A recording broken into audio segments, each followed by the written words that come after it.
Edgar Allan Poe's The Raven. Once upon a midnight dreary, while I pondered, weak and weary, over many a quaint and curious volume of forgotten lore. While I nodded, nearly napping, suddenly there came a tapping, as of someone gently rapping at my chamber door. "'Tis some visitor," I murmured, tapping at my chamber door. "This it is and nothing more." Distinctly I remember it was in the bleak December, when each separate dying ember wrought its ghost upon the floor. Eagerly I wished the morrow. Vainly I had tried to borrow from my books surcease of sorrow. Sorrow for the lost Lenore, for the rare and radiant maiden whom the angels named Lenore, nameless here forevermore. And the silken, sad, uncertain rustling of each purple curtain thrilled me, filled me with fantastic terrors never felt before. So that now, to still the beating of my heart, I stood repeating, "'Tis some visitor entreating entrance at my chamber door, some late visitor entreating entrance at my chamber door. Only this and nothing more." Presently my soul grew stronger, hesitating then no longer. "Sir," said I, "or madam, truly your forgiveness I implore, but the fact is I was napping, and so gently you came rapping, and so faintly you came tapping at my chamber door, that I scarce was sure I heard you. Here I opened wide the door. Darkness there, and nothing more. Deep into the darkness peering, long I stood there, wondering, fearing, doubting, dreaming dreams no mortal ever dared to dream before.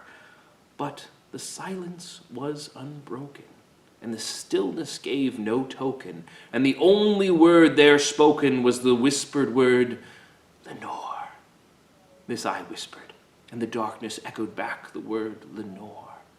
Merely this, and nothing more. Back into my chamber turning, all my soul within me burning, presently I heard the tapping, somewhat louder than before. "Surely," said I, "surely that is something at my window lattice. Let me see then what thereat is, and this mystery explore. And my heart be still a moment, and this mystery explore. 'Tis the wind, and nothing more." Open here I flung the shutter, and with many a flit and flutter, in there stepped a stately raven of the saintly days of yore. Not the least obeisance made he, not a moment stopped or stayed he, but with mien of lord and lady, perched above my chamber door. Perched upon the bust of Pallas, just above my chamber door. Perched, and sat, and nothing more. Then this ebony bird beguiling my sad fancy into smiling, by the grave and stern decorum of the countenance it bore. "Though thy crest be shorn and shaven, thou," said I, "art sure no craven, ghastly, grim, and ancient raven, wandering from the nightly shore. Tell me what thy lordly name is on the night's Plutonian shore." Quoth the raven, "Nevermore." Much I marveled this ungainly fowl to hear discourse so plainly, though his answer little meaning, little relevancy bore, for we cannot help agreeing that no living human being ever yet was blessed by seeing bird above his chamber door, bird or beast upon the sculptured bust above his chamber door, with such name as Nevermore. But the raven, sitting lonely on the placid bust, spoke only that one word, as if its soul in that one word it did outpour.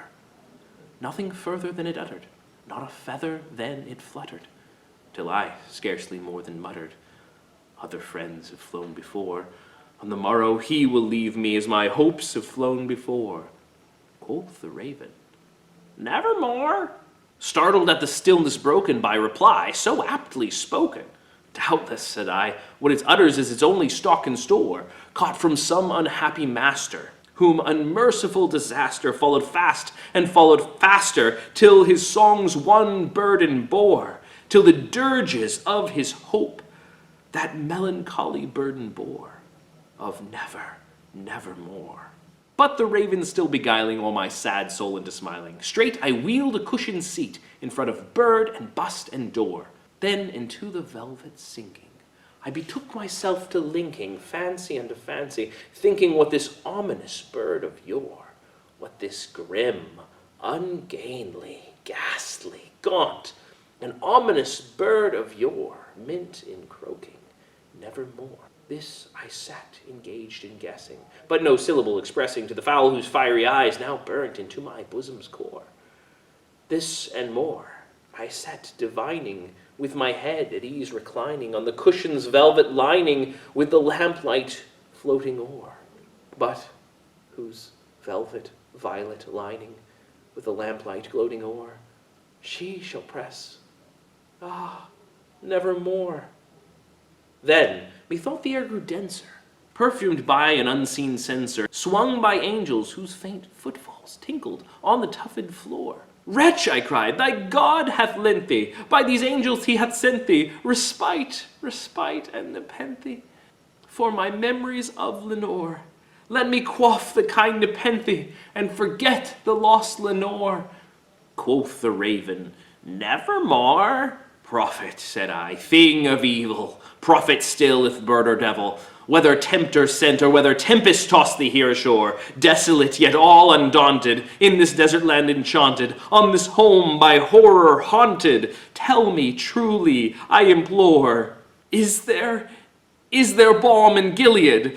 Tell me, I implore. Quoth the raven, nevermore. Prophet, said I, thing of evil, prophet still if bird or devil, by the heaven that bends above us, by the God we both adore, tell this soul with sorrow laden, if within some distant Aden it shall clasp the sated maiden, whom the angels named Lenore, clasp the rare and radiant maiden, whom the angels named Lenore.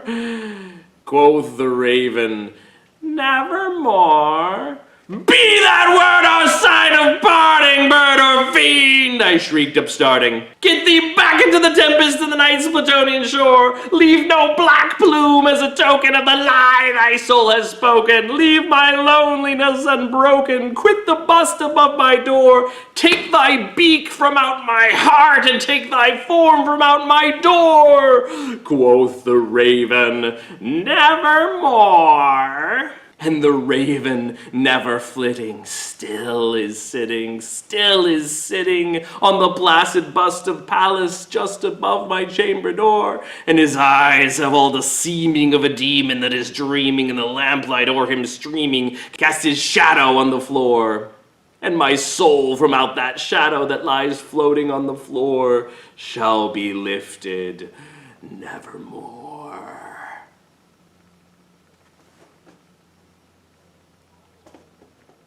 Thanks for watching. You can click to subscribe or watch another video, and I'll see you next time. Bye-bye. Happy Halloween.